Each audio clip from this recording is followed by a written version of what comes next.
Cool. All right, so today we're going to talk about kind of like some rules of the road for employer presentations. After we do that, we'll actually hop into the employer presentation itself. A couple things to note, before you even go on an employer presentation, it's going to be really important for you to do some homework on the company that you're going to. Unless you've got years and years of experience in either marketing or business to business or sales or something to that effect, you probably don't have like a vast background on every single different type of company there is that you're going to book an appointment with. And there's a couple things that you're going to want to be familiar with before you go sit down with the decision makers of the company. Most people these days, or most companies these days, they have a website. So go on the website before you go on the employer presentation and learn about what's important to them.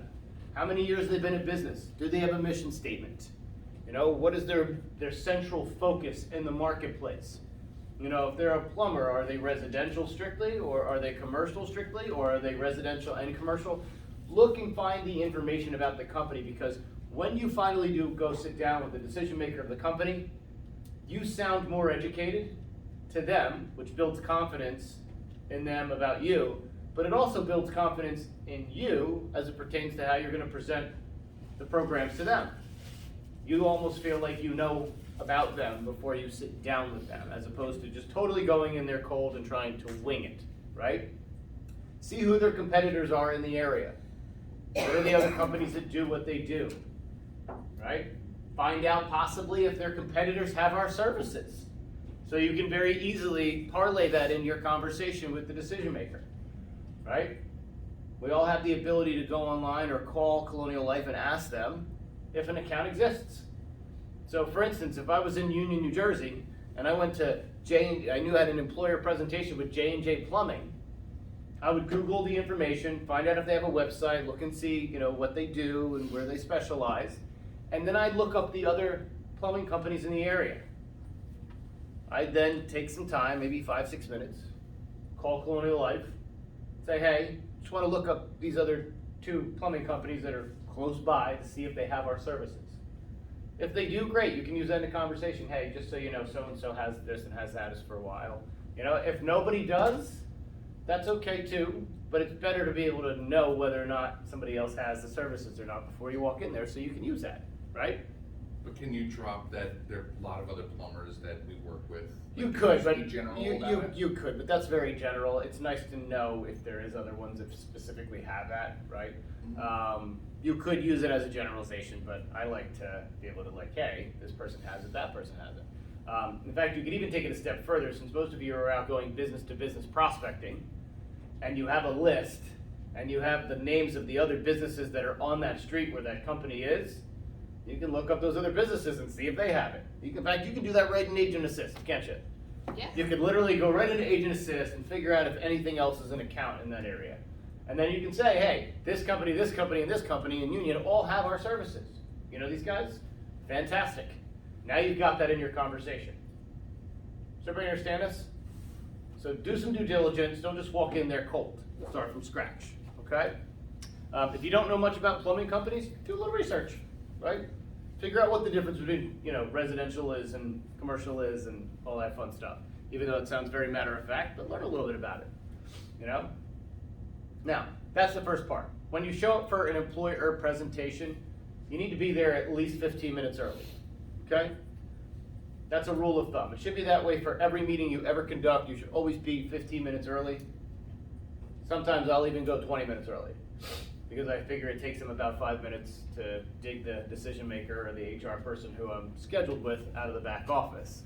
So then I'm showing up 15 minutes early in terms of when my meeting starts, all right? So show up on time, be dressed accordingly. Guys, you don't have to wear a suit for a decision maker meeting. You do need to have a shirt and tie on, for sure, right? But you don't need a suit. Ladies, dress the way that ladies dress. Ladies, I'll tell you right now, you don't need mini skirts, okay? You are not selling your bodies to close a deal. True. No? No. That is not how we do business, okay? There are a lot of other companies that do that, but that is not necessary. What goes on inside? On the enrollment, no. Great. what comes out of your mouth and the way that you think and communicate, that's what's important, not the other stuff, right? So be dressed accordingly, because the other side of it too is, and again, not to go off on a tangent, but, because this does show up, if you are a lady and you are dressing a little bit more like that to try to get their attention, you'll have them sold on your physical side, not on the professional business side. And what's interesting about that piece is, if you sell them on, we'll just call it what it is, if you sell them on sex, when it comes time for them to pay the bill and organize things and conduct the rest of your relationship in a professional manner, they don't deliver.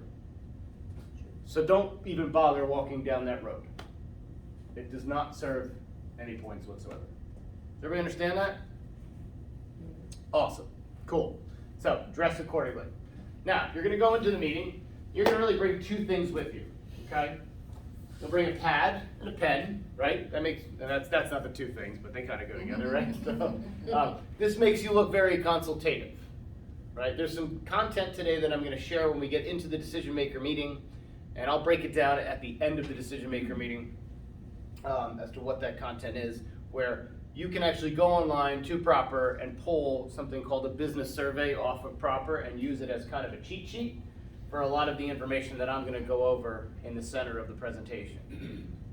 But at some point, sooner than later, you want to have that stuff memorized so that you don't have to use printed papers to fill out. It just, I don't know, for optics purposes, it doesn't look that professional. But being able to sit there and take notes makes you look very consultative, right? So you'll bring these things in with you. The other thing you're going to bring in with you, they're not in my book there. Mark. Yes. The other thing you'll bring in with you is a product overview, right? Now this isn't a product overview. This is just a filled packet, but you're going to bring in a product overview. You're going to leave it behind. You're not going to hand it to them when you first sit down. It is just a tangible piece of evidence that you're with a real live professional company. And it gives them something to consider reading after you leave. The But- decision maker brochures are for. Right. Yes. Yeah. So product overview, that's the same thing I call it that, yes. Okay. Decision maker, overview. That's what it's for. You're gonna leave that behind. You are not going to give it to them at the beginning of the meeting. And it's for the same reason that we don't do it at the beginning of the employee presentations. If you give it to them at the beginning of the meeting, instead of them, paying attention to you, they're now reading information that they don't even know what it is yet. Does everybody understand that? So that's kind of the nature of that. The meeting itself, technically speaking, if you're doing it the right way, shouldn't last more than 15 minutes, honestly. If you make it last more than 15 minutes, and I don't mean like with their questions and your answers, but if your presentation is going longer than 15 minutes, you've lost their interest. You need to be pretty short, pretty sweet, pretty direct. And you'll see, even as I get into the consultative part, this thing doesn't last forever. Now again, it is kind of for two reasons. It's for A, the fact that if you make it longer, their attention span is lost. And once you lose their attention span, they think there's stuff that they need to go back and study before they make a decision.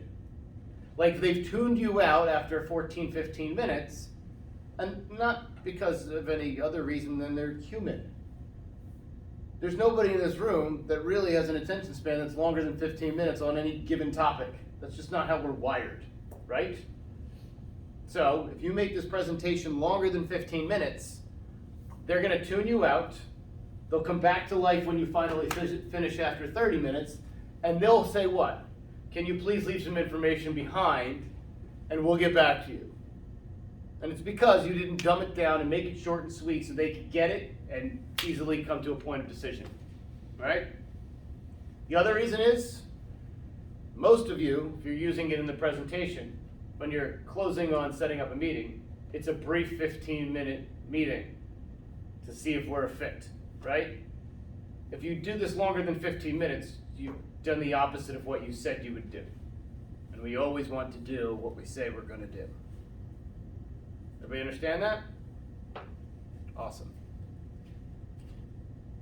The last piece is, before we switch over and actually do the employer presentation,